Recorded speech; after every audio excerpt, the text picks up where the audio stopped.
Chapter 8.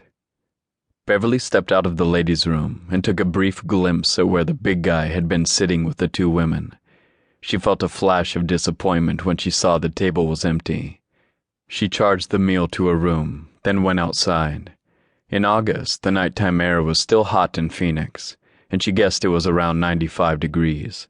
Even though it was warm and muggy, Beverly wasn't quite ready to head back to her room. She decided to take a stroll around the grounds, thinking that she would leave tomorrow afternoon for California. She and her mom had rarely traveled. She had been to Disneyland and to New Orleans once. She had always wanted to explore the West Coast, and maybe she would find a nice little town and settle down and get a job. What type of job? She had no idea. What type of job could an ex-doctor get? She doubted there would be a pharmaceutical company that would hire her. They'd probably be afraid she would consume the samples, and it was also a bad environment for an ex-junkie. Maybe she could find work with a private firm, or find someone looking for a personal physician. But then again, she didn't have the MD behind her name any longer. She had ex-MD. So what did an ex-doctor junkie do for a living? Realizing she was almost back to her room, she happened to glance in the room to her left. She stopped cold in her tracks as she caught movement out of the corner of her eye. She gasped. The curtains were parted just about a foot. The dim light inside revealed the big man from the bar and the brunette. The brunette was laid out on the bedspread, her hands cuffed to the bedposts in furry black clasps. Beverly always thought people who used things like handcuffs engaged in rough sex, but not in this case. The woman was panting as the man lifted his face from in between her legs. He traveled up her body, his movements smooth, like a jungle cat.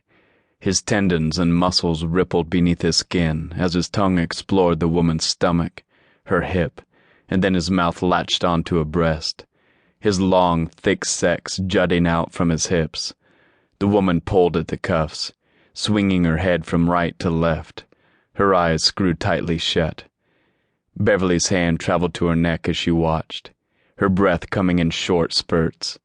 The big man let go of the nipple, poised himself between the woman's legs, and slowly pushed his hips forward. The woman pulled harder on the cuffs as her back bowed. His hips retreated, and he pushed again, this time with a little more force. He reached up to the cuffs, flicked a switch, and the woman took the opportunity of freedom to grab his chiseled arms. Feeling heat pool between her legs, Beverly knew she should just start moving. She had no business watching these two people have sex, but she was transfixed, unable to put one foot in front of the other. She wrapped her other hand around her waist, as if she had a stomachache, while the other remained at her neck. If she thought he was beautiful before, she now stood in stunned silence as she watched him. She felt as if she were watching some sort of erotic dance, not two people having sex. Actually, she couldn't have cared less about the woman. She wasn't what held Beverly's attention. As his hips thrust and retreated, the muscles and tendons beneath his skin rolled. A shimmer of sweat covered his body, and her mouth went dry. She heard the muffled cries as the woman's body contracted and writhed in pleasure. Suddenly, he turned his gaze to the window. She flushed as their eyes locked. She wanted to move so badly, to get away from this terribly embarrassing situation, but she was transfixed, barely able to breathe, let alone walk. After a long moment, he turned his head and closed his eyes. His hips began to move faster in long, confident strokes. A moment later, he threw his head back, gritting his teeth.